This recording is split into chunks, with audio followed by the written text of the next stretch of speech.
Welcome to MarkGuy, where we explore self-improvement, motivation, habits, mindset. You know what no one tells you about heartbreak? It's not the pain that destroys you, it's the hope. That tiny, persistent voice whispering, maybe she'll come back. While you scroll through her Instagram at 2 a.m., watching her smile in photos where you've been cropped out. You're not mourning who she was. You're mourning who you thought she'd become. Picture this scene. It's 11:47 p.m. on a Tuesday. You're lying in bed, phone screen illuminating your face in that cold blue glow. The apartment is silent, except for the hum of the refrigerator you never noticed when she was here. Your thumb hovers over her name in your contacts. You've typed and deleted 17 different messages tonight. Each one sounds more desperate than the last. The sheets still smell faintly of her perfume, that vanilla and jasmine combination that now feels like emotional napalm. You check her story again. There she is, laughing at some bar downtown, surrounded by friends you've never seen before. She looks free. And that's when it hits you, she's not thinking about you at all. Let me paint you the psychological landscape of what's actually happening in your brain right now. You're experiencing something neuroscientists call reward prediction error. Your dopamine system is literally in withdrawal. For months or years, her presence, her texts, her touch, they all triggered dopamine releases in your brain. Your neural pathways carved deep grooves, associating her with pleasure, safety, belonging. Now, those same pathways are firing into emptiness, like phantom limb syndrome for the soul. But here's where it gets darker. Your brain doesn't just process her absence as loss, it processes it as threat. The anterior cingulate cortex, the same region that lights up during physical pain, is firing like a war zone. Studies from UCLA show that social rejection activates the exact same pain centers as getting punched in the stomach. Except you can't ice this bruise. You can't put a bandage on abandonment. This is phase 1, the denial loop. You're not just remembering her, you're selectively editing the memories. Cognitive dissonance won't let you hold two truths simultaneously, that you loved her and that she chose to leave. So your mind performs gymnastics. Maybe she's confused, maybe she's scared, maybe her friends poisoned her against you.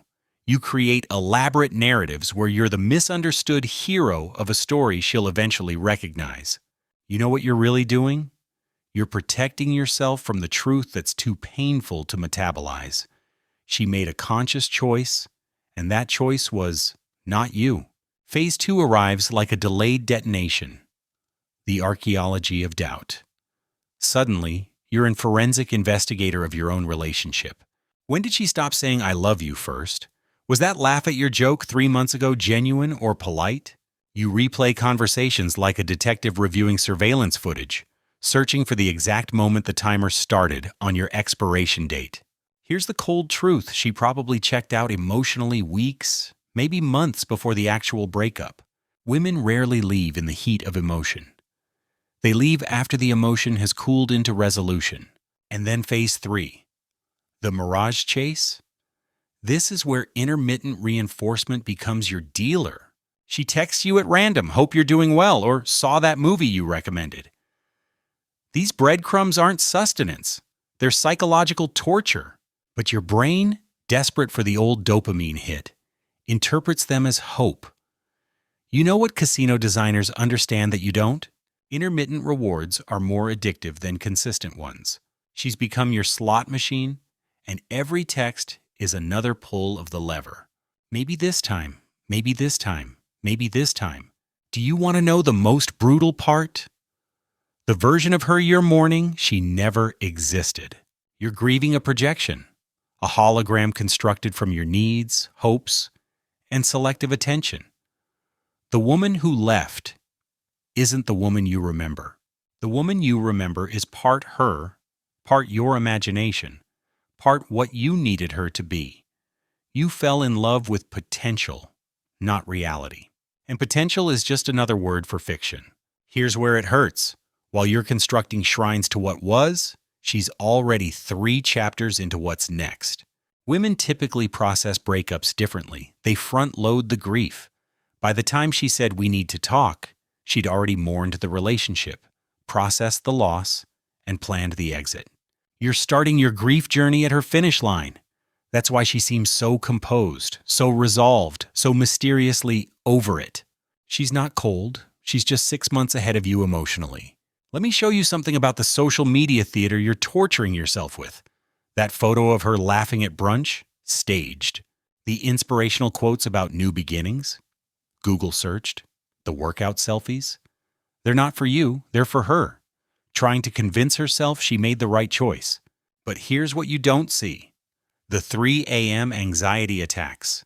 The moments she reaches for her phone to text you about something funny and remembers she can't. The way she still checks your Instagram from her friend's account. She's human too. She's just better at the performance. You're asking yourself the wrong questions. What did I do wrong? How can I fix this? What does he have that I don't? These questions are quicksand. The more you struggle, the deeper you sink. The right question? Who was I before I made her my entire identity? Because that's what really happened, isn't it? Somewhere between the first kiss and the last fight, you stopped being a whole person and became half of something. Your hobbies became our hobbies. Your friends became our friends. Your future became our future. And now that our has become mine again, you don't recognize the singular pronoun. You're not just grieving her. You're grieving the death of who you were when you were with her. This isn't about romance. It's about wiring. Your attachment system, formed in the first 3 years of life, is running ancient software in a modern world. If you're anxiously attached, and if you're reading this at 2 a.m., you probably are her withdrawal triggers every abandonment fear you've carried since childhood. You're not just losing a girlfriend. You're 4 years old again, and someone important is walking away. But here's the shift nobody expects. The moment you stop trying to win her back is the moment you start winning yourself back. Not because it might make her return, that's just another manipulation disguised as growth, but because the energy you're spending trying to decode her silence, to interpret her signals, to manifest her return, that's energy that should be rebuilding you. Picture this transformation. Week 1, without checking her social media. Your brain protests like an addict in detox. Week 2, you start remembering what you used to think about before every thought led back to her. Week 3, you laugh at something, really laugh without immediately wanting to share it with her. Week 4, you realize you haven't counted the days since she left in days. And that's when reality hits. The opposite of love isn't hate, it's indifference. And indifference isn't something you force. It's something that grows in the space where obsession used to live. One morning you'll wake up and realize you dreamed about something else. Her name will become just letters again, not a prayer or a curse. The songs that used to ambush you with memories will just be songs. She didn't leave you. She left the version of herself you reflected. And maybe that's the gift hidden in the grief, the chance to stop being someone's mirror and start being your own light source. The breakup isn't happening to you. It's happening for you. But you can't see that while you're still bleeding. You want to know the coldest truth about moving on? It's not about forgetting her. It's about remembering who you were before you forgot yourself. Every relationship is a trade. You give up parts of yourself to make room for someone else. But when they leave, they don't return what you sacrificed. You have to reclaim it yourself, piece by piece, habit by habit, dream by dream. The gym becomes your therapist. The books you stopped reading become conversations with yourself. The friends you neglected become your rehabilitation team. Not because you're trying to become someone she'd want back, but because you're becoming someone you'd want to be. There's a difference between moving on and moving forward. Moving on implies leaving something behind. Moving forward means taking the lessons with you. Here's what happens in phase 4, the reckoning. One random Tuesday, maybe 3 months from now, maybe 6, you'll catch yourself in a mirror and not recognize the man looking back. Not because you physically changed, though you probably have, but because the desperate need in your eyes has been replaced by something else. Call it acceptance. Call it strength. Call it the quiet confidence of someone who survived their own apocalypse. You'll run into her eventually. It's inevitable. And when you do, you'll realize the woman standing in front of you is a stranger wearing a familiar face. The inside jokes won't land. The shared references feel archaeological. You'll both be polite, maybe even warm, but underneath, there's the mutual recognition that you're both different people now. The couple you were exists only in the past tense. Some nights, probably when you've had a drink or two, you'll still feel it, that phantom ache where she used to be. But it's not sharp anymore. It's dull, almost nostalgic, like an old sports injury that only hurts when it rains. You'll wonder if she ever thinks about you, then realize it doesn't matter. Her thoughts about you don't define you anymore. Your thoughts about yourself do. The most profound transformation isn't learning to live without her. It's learning that you were always whole. She was an addition, not a completion. You're not half of a broken whole. You're a complete person who shared time with another complete person. The relationship ended. You didn't. Let me tell you about the psychology of what comes next. Your brain, resilient machine that it is, will start rewiring. New neural pathways will form. The triggers that used to devastate you will lose their charge. The restaurant where you had your first date becomes just a place that serves food. The song that was yours becomes background noise. This isn't betrayal of what was, it's survival of what is. But here's where most men get stuck. They try to skip to the end. They want to fast forward through the pain to get to the indifference. They download dating apps before they've deleted her photos. They pursue new women while still bleeding from the last one. You know what that creates? Scar tissue on top of open wounds.